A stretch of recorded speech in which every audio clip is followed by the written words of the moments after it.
Hoy vamos a hablar de otros ejercicios para renovar la faceta intelectual. Ya vimos ejercicios en la mente superconsciente, vimos ejercicios para la dimensión de la sabiduría, vimos ejercicios para la dimensión de la inteligencia y hemos visto ejercicios para la dimensión del conocimiento. Esos son las tres dimensiones de la faceta intelectual: la sabiduría, la inteligencia y el conocimiento, que también le hemos llamado por otros nombres, ¿no? La mente racional, la mente intuitiva, perdón, la mente racional, y tenemos la mente cognitiva. Vamos a hablar de varios ejercicios. Hoy solo vamos a hablar del número 1. En la próxima entrega, creo esta es la entrega número 16, gloria al Señor, y en la entrega número 17 hablaremos de los otros ejercicios. Nos quedan unos 3 ejercicios, pero este es el que hay que explicar más. Entonces nos va a tomar hoy en la clase de esta noche. Se llama plantar ideas. Plantar ideas. Ya que la renovación es un trabajo en colaboración con Dios para la obra de la edificación personal, hay unos ejercicios adicionales que debemos tener en cuenta para que la renovación sea una disciplina diaria, hermano. La renovación no es venir al servicio, aprender algo y ya. No, el avance de la renovación va a tener un éxito considerable si nosotros lo hacemos a diario. Claro. No todos estamos afectados, no todos tenemos influencias en nuestras dimensiones, ¿no? O sea, no en todas las dimensiones, en algunas. Y si llegamos a tener algún desequilibrio en alguna de nuestras dimensiones, ahí hemos dado unas listas, pero no quiere decir que padecemos de todas ellas, ¿no? Entonces, de acuerdo a los desequilibrios que nosotros vamos identificando, que nosotros vamos conociendo, vea, esto me afecta, esto me ha afectado, esto me ha estado afectando. Entonces, ya cuando tengo conocimiento sobre esto, voy a empezar a trabajar sobre eso, ¿no? Y debería trabajar diariamente. Amén. Es una disciplina diaria. Primero que todo, debemos tener clara la relación entre la mente racional y la intuitiva, es decir, entre la inteligencia y la sabiduría, en ese orden. A esta última, es decir, a la mente intuitiva, en el ámbito secular se le llama subconsciente o inconsciente. ¿Sí? Creo que fue Sigmund Freud el que le llamó subconsciente. Y creo que fue Carl Jung el que le llamó inconsciente. Subconsciente e inconsciente es lo mismo en psicología. La mente racional es la estructura de control. Y la mente intuitiva ve todos los datos porque la intuición observa. A la mente intuitiva, es decir, a la dimensión de la sabiduría, según es el nombre bíblico, ¿no? A menudo se le llama la central de fuerza de su ser, a la mente intuitiva. Y vamos a enseñarle a cómo entrenar su conciencia de manera positiva. La dimensión de la sabiduría es consciente, mientras que la dimensión de la inteligencia es consciente. Al tiempo que la dimensión del conocimiento es la que relaciona a ambas mentes para que puedan trabajar en armonía. Si un psicólogo secular nos escucha haciendo la diferencia entre conciencia y consciencia, hasta se burlaría de nosotros. Pero nosotros estamos haciendo la diferencia a partir del entendimiento que tenemos bíblico de lo que es la mente humana. La mente consciente, es decir, la mente racional, hace un 10% del pensamiento responsable y alerta consciente, mientras que la mente consciente o intuitiva efectúa el otro 90% o más. Cuando hablamos de potencial humano, se quiere significar que es desencadenar la gran capacidad de poder que tiene la mente intuitiva. Se dice que las reacciones de la mente intuitiva son alrededor de unas 30,000 veces más veloz que la mente racional. Entonces las reacciones, vamos a suponer que a eso se le llama heurística, que son atajos mentales, ¿sí?, que están guardados, que están almacenados en la mente intuitiva o en la dimensión de la sabiduría. Recuerde que la dimensión de la sabiduría es un almacén, es un banco de datos. Allá hay millones y millones de datos que nosotros hemos guardado, y de ahí es que nosotros escogemos atajos mentales, y eso es a la velocidad de la luz. Ejemplo, usted va conduciendo su cicla, vamos a decir una bicicleta, y se le atraviesa un gato, un perro, qué sé yo, y usted va a tener una reacción. Es decir, usted no tiene que esperar que haya un proceso mental a ver qué va a decidir, si frena, si esquiva a la derecha, si esquiva a la izquierda. Simplemente a la velocidad de la luz, los atajos mentales, gracias a todos esos datos que hay ahí almacenados, le harán reaccionar a usted de la manera más favorable. Usted va a intuir una reacción que considere sea la más favorable para usted, ¿verdad? Ejemplo, entonces otra vez el ejemplo de la bicicleta. Usted va por una carretera en su bicicleta, la carretera es pavimentada, a la parte derecha hay prado, hay pasto, ¿cierto? Y en la parte izquierda pues hay más carretera pavimentada. Si se le atraviesa el perro o el gato, si usted esquivase hacia la izquierda al animalito y de todas maneras se estrellara con él, usted caería hacia el pavimento. Entonces usted preferiría caerse hacia el pasto. Entonces su mente, sin que usted haga el proceso, su mente hace la heurística, ¿no?, el atajo mental, y va a reaccionar. No importa, me caigo, me caeré en el pasto, sufriré menos daño. El cerebro lo escoge por usted. ¿Me voy a entender? La mente intuitiva intuye lo mejor para usted. Entonces vamos a aprovechar ese gran potencial que tiene la mente intuitiva. La mente racional, o sea, la inteligencia, funciona como un sistema binario de un sí o un no a la información que recibe, por lo que tiene un solo pensamiento a la vez, mientras que la mente intuitiva es como un banco de datos que vienen tanto de lo externo como de lo interno. Y hay que recordar que la dimensión más interior que la conciencia o la mente intuitiva es la mente superconsciente, es decir, la mente espiritual. Y la mente racional no tiene memoria, sino que la mente intuitiva es el asiento de la memoria. Ahora, para retomar lo que hay en la mitad del párrafo, la mente intuitiva es un banco de datos, se almacenan millones y millones de datos, tanto de lo interior como de lo exterior. Hay más datos de lo exterior, tenemos que ser honestos con nosotros mismos, porque desde que somos pequeños pues debemos aprender a hacer las cosas, debemos aprender a hablar. El hombre nace y no nace un ser hablante. Debe aprender a hablar, debe aprender a comunicarse. ¿Sí me voy a entender?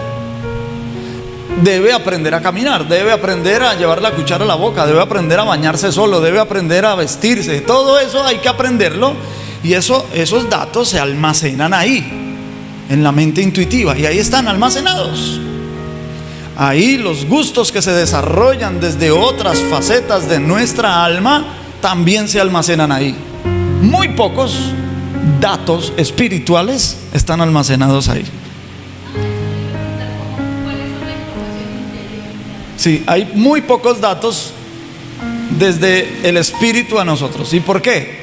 Porque no sabemos casi nada de las cosas espirituales. Lo que sabemos de las cosas espirituales está en la Biblia, la palabra de Dios. Es decir, de las cosas espirituales correctas, buenas, ¿no? Porque si queremos aprender las cosas espirituales del mal, pues hay otras fuentes de información que no son la Biblia. ¿verdad? Y se pueden aprender, la gente puede aprender cosas espirituales de esas otras fuentes de información, libros de brujería, cosas esotéricas y etcétera, ¿no? Religiones orientales incluso, meditación trascendental, bueno, y todas estas cosas se pueden aprender y serán datos que igual van a ser almacenados en la mente intuitiva, ¿verdad? Ahora, cuando en la vida nos toque tomar decisiones y decisiones trascendentales, todos los datos que hay en la mente intuitiva, de ahí vamos a querer sacar algo para que nos ayude a tomar la decisión más correcta. La mente intuitiva, es decir, la sabiduría, es como un jardín, y la mente racional, es decir, la inteligencia, es como el jardinero. ¿Sí? ¿Lo captaron? La mente intuitiva es el jardín y la mente racional es el jardinero. Las semillas que usted plante en la mente intuitiva, es decir, en el jardín, pues la mente racional, es decir, el jardinero, trabajará para cultivarla. Inmediatamente se pondrá a trabajar para ponerlo dentro de la realidad. Este es el ejercicio, plantar la idea. Si desde la mente racional, que puede manejar un dato a la vez, podemos tener una idea, y si pudiéramos plantar esa idea en la mente intuitiva, desde la mente racional a la mente intuitiva, y comenzamos a pensar más y más en esa idea, pues la mente racional se va a hacer cargo de que la plantita crezca. Se siembra la semilla, luego hay que regarla, esperar que vaya brotando. Al principio es un tallito con un par de hojitas, luego se va haciendo más frondoso hasta que se logre que florezca, ¿no? Porque estamos hablando de un jardín. Hasta que usted logre que se florezca el jardín. Esa idea tiene que ser cultivada. Por eso esto es una práctica diaria. Si usted descuida esa semilla, se olvida de la idea, pues no va a tener preponderancia en la mente intuitiva.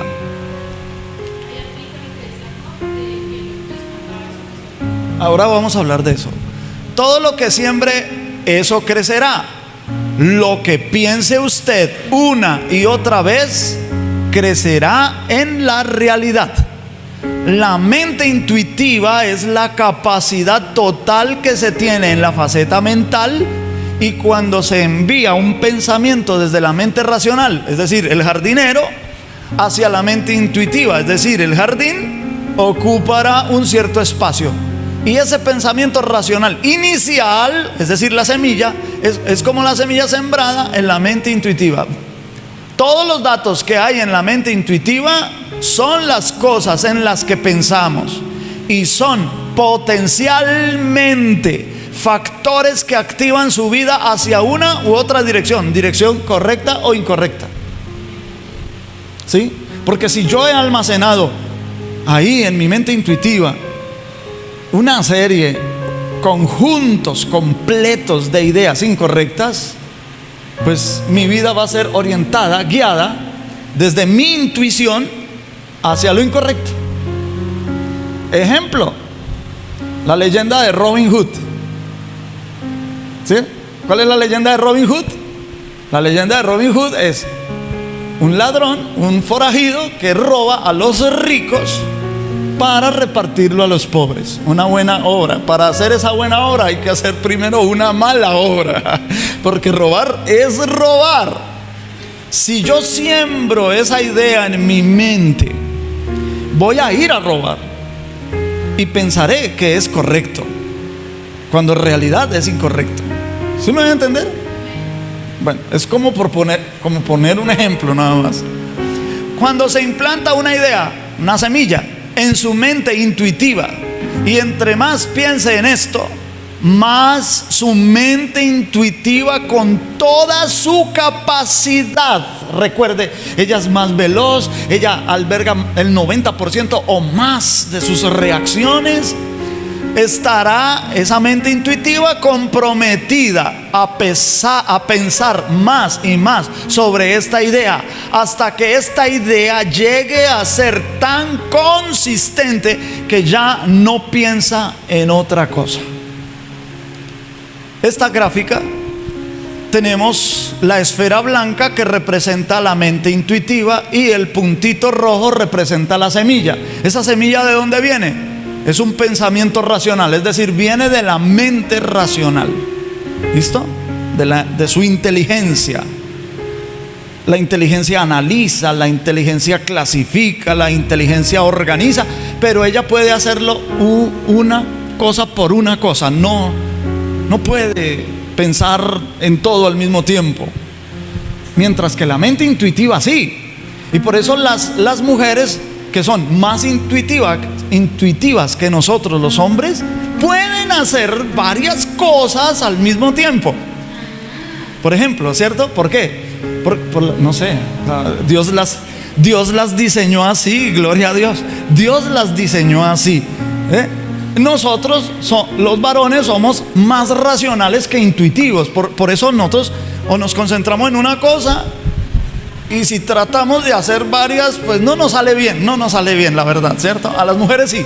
Las mujeres pueden estar pelando la papa para el almuerzo, tienen el teléfono en la oreja y están pendientes de lo que hacen los hijos, todo al mismo tiempo, ¿sí? Y si nosotros vamos buscando una dirección, si vamos manejando una motocicleta, un vehículo y manejando, viendo la dirección, no hacemos las dos cosas al mismo tiempo. Tenemos que parar y mirar la dirección, porque las mujeres no, las mujeres lo pueden hacer todo así, ¿verdad? Ahora, cuando la mente intuitiva se le planta la semilla y la mente intuitiva comienza a ser llena de esa idea, ¿sí? Desde la mente racional a la mente intuitiva, y puede llenarse la mente intuitiva de esa idea, habrá una vibración grande que llenará la mente intuitiva. Si me lo permite, porque veo que Angie cogió el micrófono, que tiene una pregunta. ¿La quieres hacer? Voy a decir algo. Vas a decir Pastor, algo. o sea que a la dimensión de la sabiduría también se le llama la mente intuitiva y también se le llama la conciencia. Conciencia. Sí. Sí. Y a la dimensión de la inteligencia, mente racional y conciencia. Y conciencia, correcto. Los tres términos, ¿sí? Sí. A cada uno. Bien. También a la mente intuitiva también se le ha llamado, Freud le llamó el subconsciente. Y creo que es Carl Jung el que dijo inconsciente. O no sé si es al revés, pero bueno, ellos dos fueron los que la llamaron a la mente intuitiva la llamaron así. Subconsciente, inconsciente, que incluso cuando nosotros estamos dormidos, la parte racional está inactiva, la mente intuitiva sigue activa. Y como ella, todos los datos que guarda son simbólicos, son arquetípicos, se manifiestan en los sueños, ¿listo? O Dios puede usar esos símbolos para transmitir un mensaje a través de los sueños. O Satanás puede usar esos símbolos, esos arquetipos de la mente intuitiva para producir un sueño malo, por supuesto. Entonces, aquí tenemos, desde la mente racional, hay un pensamiento racional y él lo planta en la mente intuitiva como una semilla, ¿verdad? Y poco a poco va avanzando, va ampliando el rango. Entre más se piense en esa idea, la mente intuitiva va siendo llena de esa idea, hasta que todo eso se vuelva el pensamiento más relevante para su vida, y pueda usted sentirse capacitado de hacer o lograr lo que ha pensado. La concentración es una herramienta eficiente para plantar pensamientos desde su mente racional a su mente intuitiva. Concentración. Y entre más piense desde su razón a su intuición, más su capacidad mental estará comprometida a pensar sobre la idea determinada que se planta, hasta que se llegue al punto en que esta idea sea tan consistente que ya no piense en otra cosa, y entonces comenzará a establecer un campo vibratorio desde su mente intuitiva. Aquí quiero hacer un pequeño paréntesis. Cuando hablamos de campo vibratorio, ¿a qué nos referimos? El cerebro, que es el órgano del alma, ¿sí? Porque las terminales, los sentidos que tenemos son corporales: la vista, el oído, el olfato, eso ya lo vimos aquí, el gusto, el tacto. Cuando yo veo una imagen, cuando huelo un efluvio, cuando oigo un sonido, gusto un sabor, palpo una textura, todas esas terminales nerviosas llevan la información al cerebro, ¿sí? Y el cerebro interioriza esa información, ¿sí? La interioriza al alma. El cerebro es el órgano del alma, aunque es un órgano físico, pero es lo que nos hace sensoriales. Y cuando interioriza la información, entonces luego el alma devuelve esa información en sensaciones. Si huele algo delicioso, pues usted, ¡ay, tan rico! O usted ve a alguien exprimiendo un limón y enseguida tiene una reacción, una sensación y una reacción química que hace que la boca se le llene de agua y esas cosas, ¿verdad? ¿Sí? Ahora, el cerebro funciona con electricidad. O sea, las conexiones entre las neuronas son pulsos eléctricos. Eso no lo enseñan los médicos. Yo no soy médico, lo que medio he leído. Entonces el cerebro funciona con electricidad. ¿Cuántos amperios tendrá? No sé. Y el corazón, el músculo que se llama corazón, funciona con magnetismo. Entonces, esa fusión de cerebro-corazón produce un campo electromagnético. Nosotros, cada persona viva, produce un campo electromagnético. Y si la vibración, porque el campo electromagnético vibra, ¿verdad? Si la vibración es mala, pues la otra persona puede sentir esa mala vibración. Si la vibración es buena, la persona, así no me conozca, sentirá la buena vibración. ¿No le ha pasado a usted de pronto en una fila, en un banco, o se va en un bus viajando y se sienta al lado de alguien y usted siente como que mala vibra? Le dicen ahorita, ¿no? La mala vibra o la buena vibra. A veces es agradable estar cerca de alguien, ¿cierto? Porque esa persona tiene una buena vibración. Entonces, cuando hablamos de ese campo vibratorio, eso es así. Se afecta a los demás.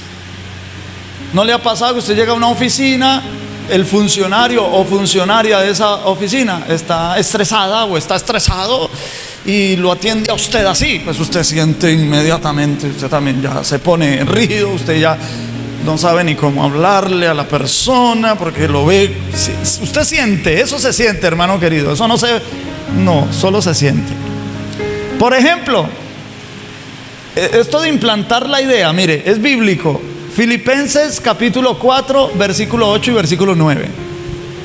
Por lo demás, hermanos, todo lo que es verdadero, todo lo honesto, todo lo justo, todo lo puro, todo lo amable, todo lo que es de buen hombre, si hay virtud alguna, si algo digno de alabanza, en esto pensad.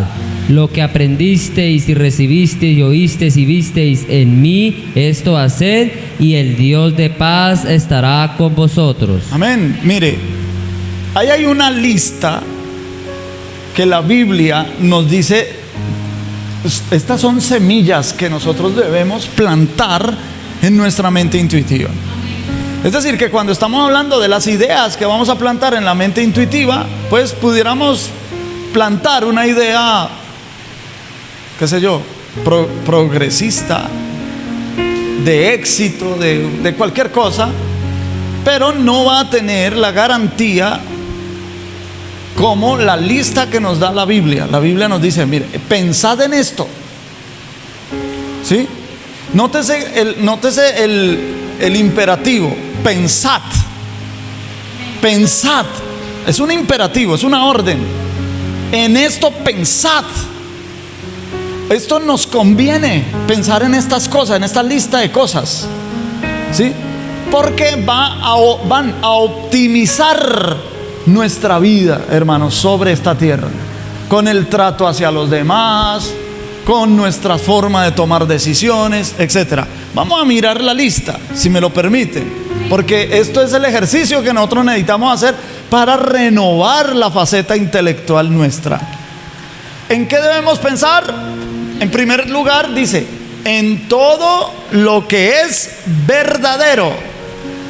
El concepto bíblico de la verdad deriva de una comprensión de la naturaleza de Dios y de Cristo, quien es el autor de todo lo verdadero, todo lo que es sano moral y espiritualmente, y a todo lo que es compatible con la lealtad hacia aquel que es la verdad. Debemos pensar siempre en Dios, en Cristo. Cuando tengamos que tomar una decisión, no pensemos en las imposibilidades que están delante de nosotros, hermano. No pensemos en las limitaciones que tenemos nosotros. Pensemos, ¿qué haría Cristo? ¿Qué haría Jesús aquí? Y comienzo a pensar, y esa idea se planta en mi mente intuitiva, y mi mente intuitiva la va a almacenar siempre y cada vez que yo deba tomar decisiones, fáciles o difíciles. Voy a pensar, ¿qué haría Jesús? ¿Qué diría Jesús? ¿Cómo lo diría también, no? ¿Qué diría y cómo lo diría Jesús? Pero eso no va a ser una realidad de nosotros si nosotros no hemos implantado la idea. Tenemos que plantar la idea. Otra, lo honesto. También tenemos que pensar en lo honesto, ¿no? Lo primero, lo verdadero, también lo honesto.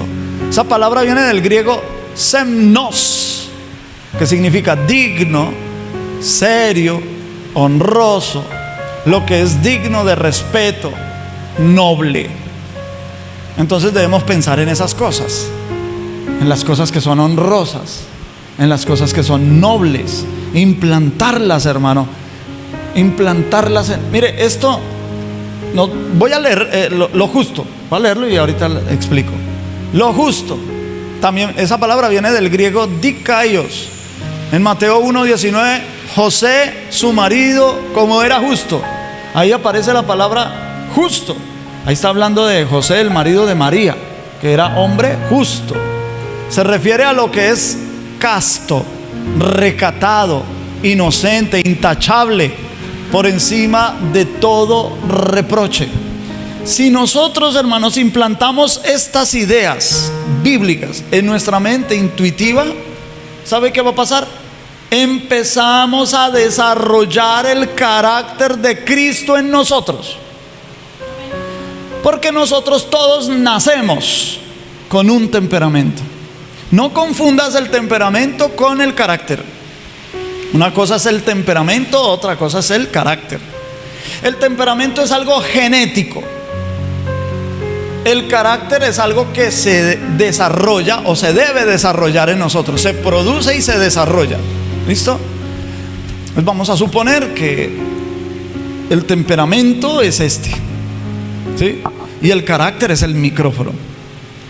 Por lo general, cuando nosotros no hemos desarrollado carácter, nuestro temperamento toma control del carácter. El temperamento toma control del carácter y lo maneja según nuestro temperamento. Si somos flemáticos, si somos nostálgicos, si somos sanguíneos, si somos coléricos, ese temperamento, o hay combinación de temperamentos, ¿no? Flemático, colérico, por ejemplo, pues sí. Entonces ese temperamento maneja el carácter. ¿Qué es lo que Dios quiere? Que nosotros desarrollemos el carácter, no el nuestro, el de Cristo en nosotros, para que el carácter se sobreponga al temperamento y sea el carácter el que dirija el temperamento. Por eso tú verás a Jesús que cuando era apropiado hablar, hablaba.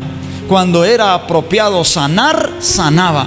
Cuando era apropiado levantar la mesa de los cambistas y gritarle a los fariseos: ¡ay de vosotros!, lo hacía.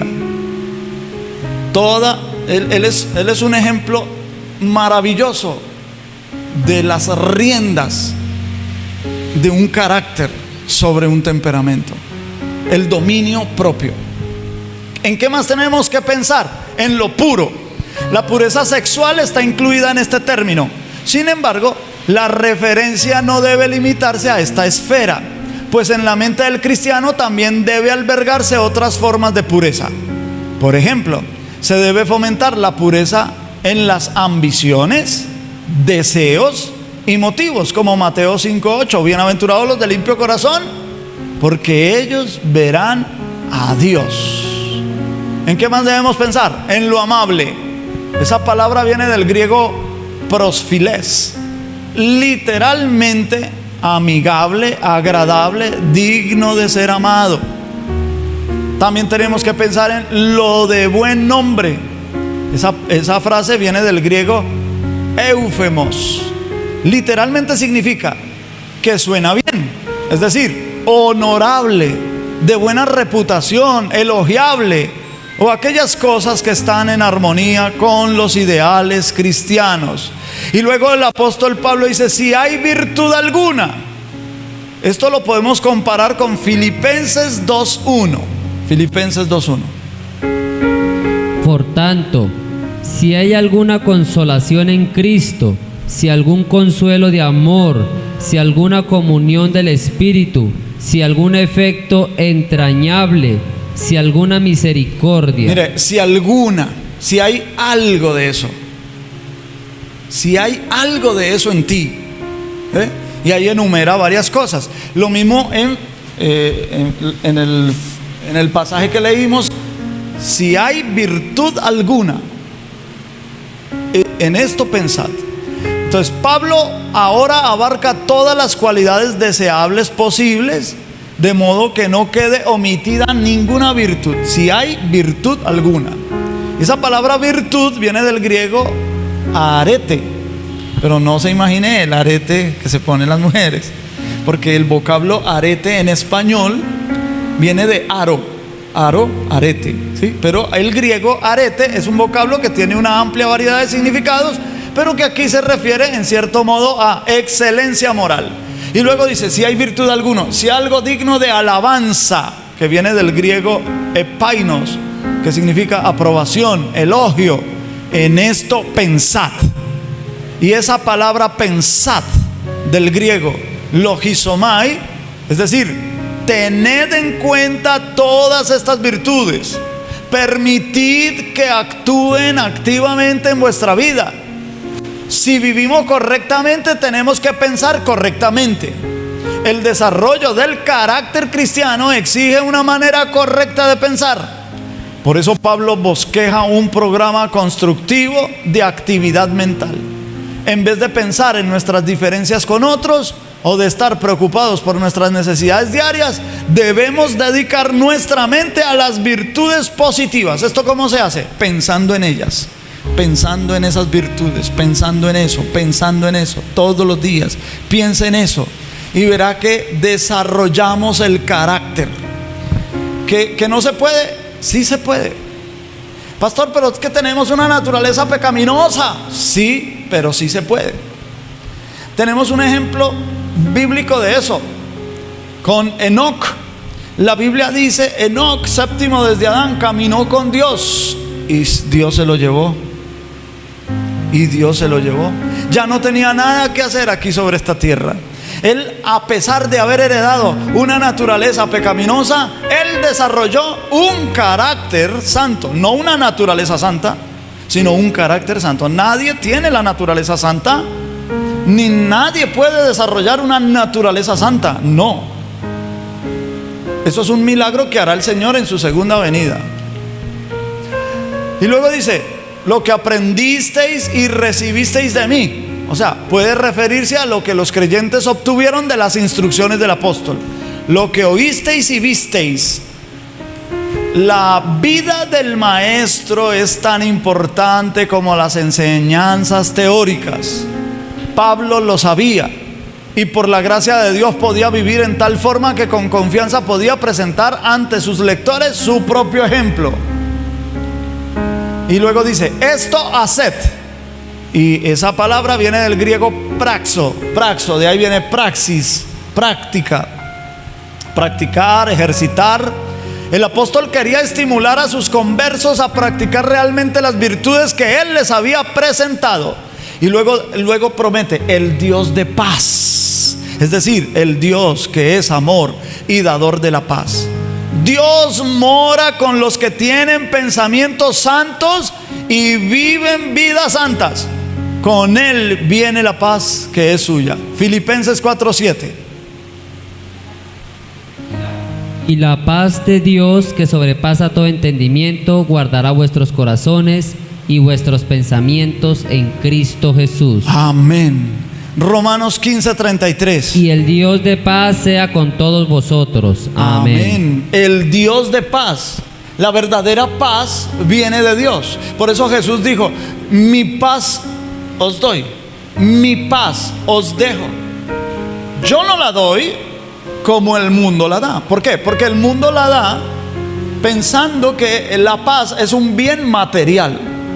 Y la paz verdadera no es un bien material, que es lo que los políticos prometen. No estoy hablando solo de este gobierno.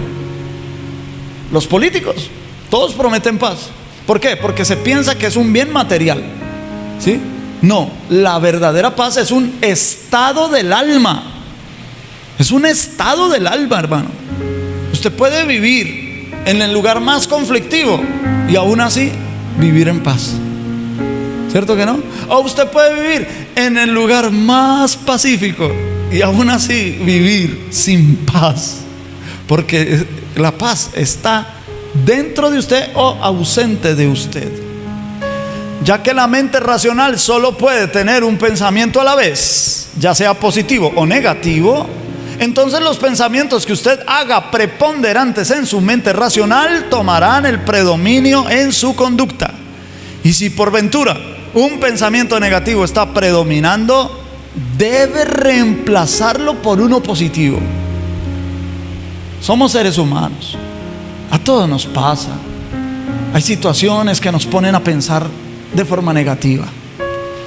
Las cosas cuando no nos resultan como las hemos planeado, sobre todo ese tipo de situaciones. He planeado hacer algo, no me resultó como yo había pensado, entonces ahora tengo una crisis. Se presenta una crisis en mí, se presenta un conflicto en mí y sobre todo un conflicto mental. Y comienzo a pensar lo negativo. Hermano, cuando eso pase, no deje pasar mucho tiempo. No se entretenga pensando lo negativo, ¿cierto? Ejemplo, ¿por qué no llegará? Se está tardando. ¿Será que le pasó algo malo? ¿Y qué tal si un accidente? ¿Y qué tal si lo robaron? ¿Qué tal si lo secuestraron? ¿Qué tal si...? Y uno empieza a pensar y a pensar malas cosas, y cosas negativas, y cosas negativas, y cosas negativas. Y usted termina estresado y decaído. Después uno se da cuenta que era producto de nuestra imaginación, pero perdimos el tiempo y la energía. Cuando vengan pensamientos negativos, dice, reemplazarlo rápidamente, inmediatamente. Empiece a reemplazar esas cosas por cosas positivas. Rechace lo negativo. ¿Cómo se hace? Enfrentando el miedo que producen los pensamientos negativos, los deseos que deben ser los mencionados en el texto de Filipenses, esa lista. Miedo versus buenos deseos. Si usted hace énfasis en los buenos deseos desde su mente racional a su mente intuitiva, su miedo irá disminuyendo hasta desaparecer, porque tendrá menos tiempo en pensar en aquello que no quiere, que le produce miedo. Job 3:25, lo que preguntaba Ginita. Bueno, Job 3:25 dice, porque el temor que me espantaba me ha venido y me ha acontecido lo que yo ¿qué? temía. Me ha acontecido lo que yo temía. La vibración de un miedo hace que ese miedo traiga a su realidad la manifestación de lo que le espantaba en su mente. Pero al sustituir ese miedo por buenos deseos, de tal manera que se vuelvan consistentes en su mente intuitiva, esto comenzará a vibrar para que traiga a la manifestación de esos deseos a su realidad, de acuerdo a lo que usted tenga como pensamiento abundante. Se le dará de lo que abunda en su pensamiento. Amén. Si lo que abunda en su pensamiento es miedo, el miedo va a manifestar lo que usted temía, y usted va a ver esas manifestaciones. Entonces, si eso es poderoso, porque lo dice la Biblia y Job lo testifica, Job dice: lo que yo temía, esto fue lo que recibí. Entonces ahora, ¿por qué no usar ese recurso, esa potencialidad en lo bueno? Y empezar a pensar en lo bueno, a pensar en lo bueno, todo lo que es bueno, todo lo que es de buen nombre, si algo digno de alabanza, en esto pensad. Entonces empezamos a pensar en lo bueno, y entre más pensemos en lo que abunde en nuestra mente, eso se manifestará, hermano. Eso se manifestará. No estoy hablando de confesión positiva, no estoy hablando de El Secreto. El Secreto es un libro que escribió la señora Rhonda Byrne, no sé si lo pronuncié bien. Rhonda Byrne es considerada sacerdotisa de la nueva era. Entonces ella dice que lo que yo más desee con intensidad lo atraigo hacia mí, ¿sí?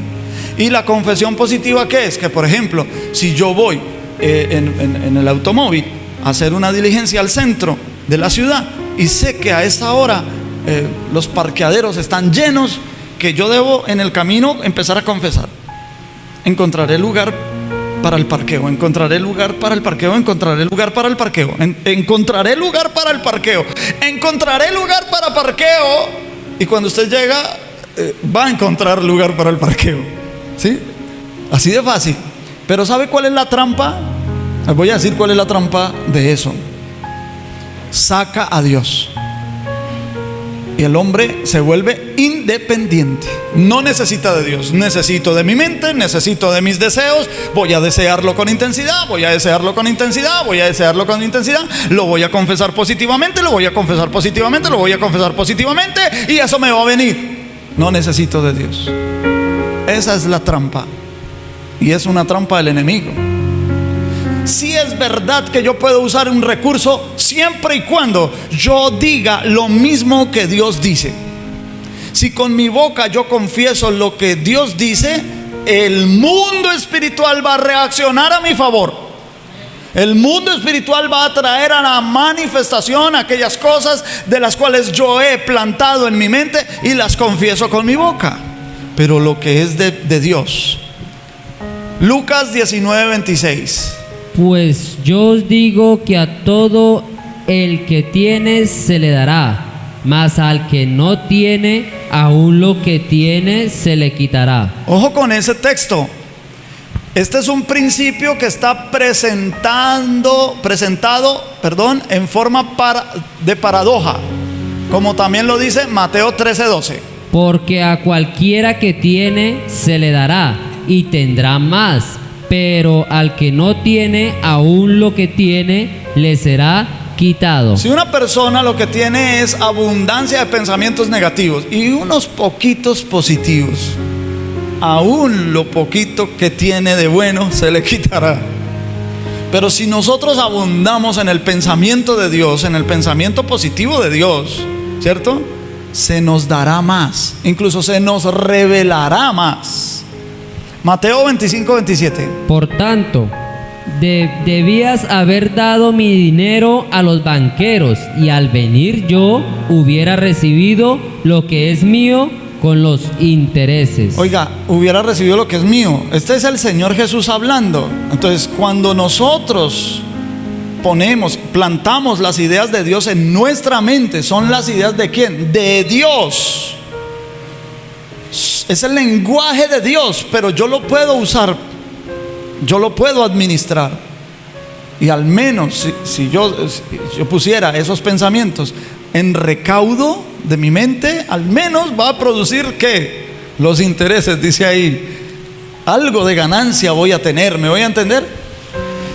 Esta es la explicación del hombre en cuanto a la razón por la cual entregó la mina improductiva al que ya tenía más que cualquiera de los otros siervos. Cuando dice que se le quitará al siervo negligente e improductivo, se lo priva del capital que se le había confiado. De hecho, su análogo de los talentos fue además castigado severamente en Mateo 25:30, por lo que si aplicamos estas palabras, lo cual es perfectamente posible, a los sucesos en nuestra mente, entonces los pensamientos que sean más productivos en su mente, en lo que más piensa, esto será dado aún más, mientras que lo que no es productivo en la mente será quitado. Usted debe tomar control a propósito y sistemático del contenido de su mente consciente o racional. Ahora, ¿cómo se hace? Esto suena muy bonito, eso suena muy chévere y todo, pero ¿cómo se hace? Haciendo uso del factor yo soy. Esto es diciendo, yo soy honesto, yo soy justo, yo soy virtuoso, capaz, yo soy abundante, yo soy exitoso, etc. Porque hay que decir yo soy. Yo soy es el nombre de Dios. Eso está en Éxodo 3:14. Éxodo 3:14, Moisés le pregunta a Dios: si los hijos de Israel me preguntaren quién me envió, ¿yo qué diré? ¿Cómo te llamas? Y el Señor le respondió: diles que yo soy el que soy. Entonces, cuando nosotros usamos el nombre de Dios, pero lo usamos correctamente, en línea con la palabra de Dios, nótese que esto que está escrito ahí, yo soy honesto, lo tomamos de Filipenses. Todo lo que es honesto, todo lo justo, si hay virtud alguna, ¿cierto? Entonces, yo soy. Y esa palabra es tan poderosa que el mundo espiritual está listo a reaccionar cuando escucha el nombre de Dios. Por eso hay un mandamiento que dice que no podemos tomar el nombre de Dios en vano, porque Dios no dará por inocente a aquel que toma el nombre de Dios en vano. Por lo tanto, si yo tomo el nombre de Dios inconscientemente, ¿no? Lo tomo en vano, es decir, yo digo, yo soy bruto. Yo sí soy bruto. O, yo sí soy terco, ¿cierto? Entonces el mundo espiritual me va a rodear de esas cosas. El cita. El micrófono para el cita. Pastor, un poco puesto así, me parece que puede también dar a darle valor más al hombre que a la figura de Dios, diciéndolo así como está puesto ahí, yo soy honesto. Yo creería que tendríamos que acudir a nuestro origen. Y pues si recordamos, Dios nos creó y dice la palabra de Dios que fuimos hechos a imagen y semejanza de Él, y que en Él la voluntad es perfecta y santa, y que eso es lo que Él hizo en nosotros. Nosotros somos los que hemos confundido ese diseño original en nuestra vida espiritual, humana y del alma. Así que yo diría que antes de tomar una palabra tan suelta, habría que hacerle una oración, una entrada en donde nos basemos en el diseño que Dios puso en nosotros, y eso es lo que somos. Somos honestos porque Dios nos hizo honestos. Somos justos porque Dios nos hizo justos. Somos virtuosos porque Dios nos hizo virtuosos.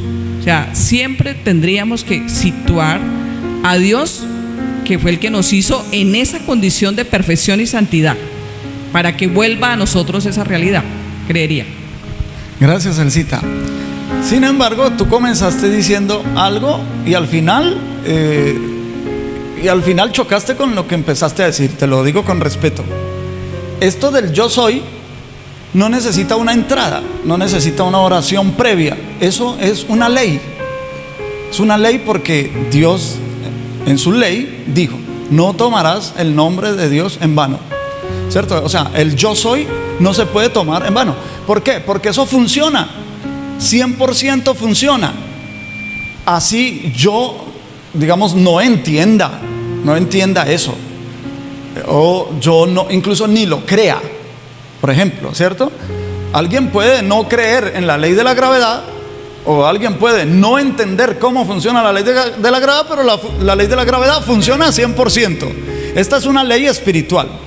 Toda persona, cristiana o no, que use el nombre de Dios y que diga yo soy, ya el mundo espiritual ya está listo para que cuando oiga el nombre de Dios va a reaccionar. Eso funciona 100%. ¿Sí me voy a entender? Por eso llama el factor yo soy. Entonces, si la mayoría de las veces usamos ese factor, lo usamos incorrectamente y nos rodeamos de cosas incorrectas porque vivimos diciendo: yo sí soy olvidadizo, yo soy no sé qué. No, si lo usara bien, si yo dijera yo soy, claro, yo entiendo, al final el cita dio con el clavo, le dio al clavo, el cita dio al clavo, claro, porque así nos creó Dios.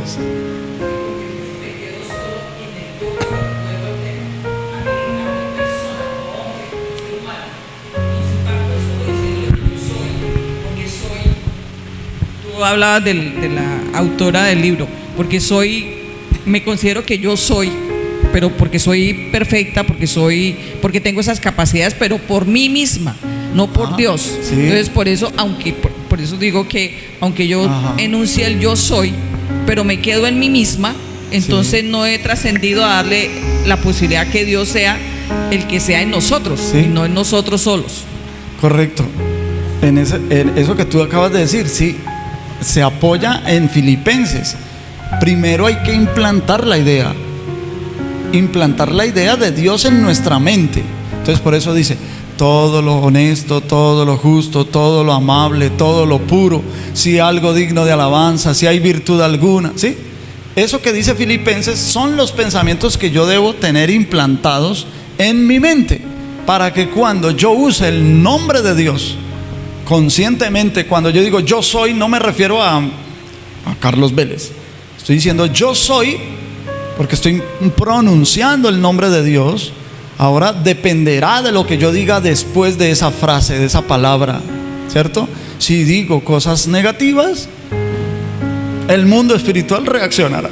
Yo digo yo soy pobre, y yo le vivo diciendo a la gente yo soy pobre, pensando que estoy hablando de mí mismo, sin entender que esa palabra es Dios y puede estar en la boca del ser humano, porque como dice el cita, fuimos hechos a imagen y a semejanza de Dios. ¿Ve? Angie.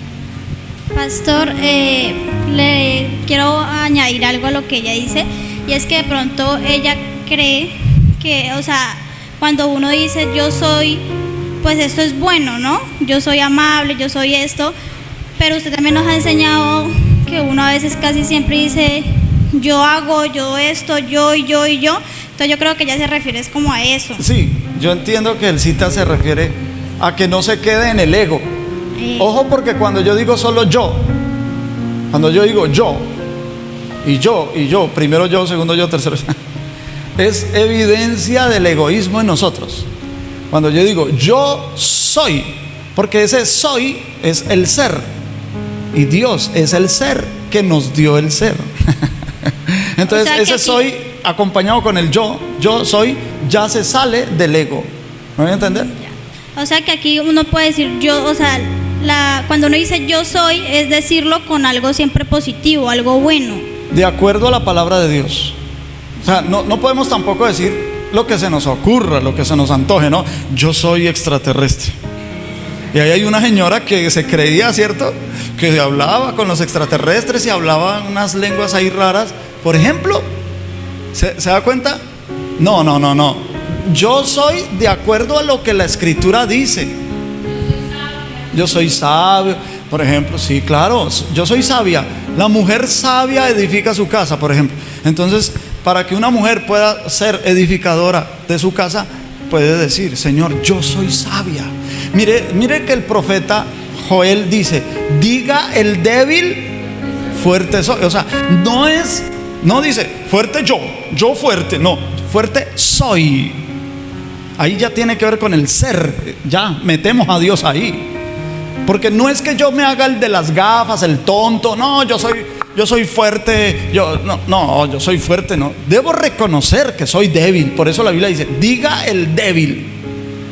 A cualquiera que se considere débil, que sepa que es débil, listo, es débil, está bien, pero confiese que fuerte soy. ¿Se da cuenta?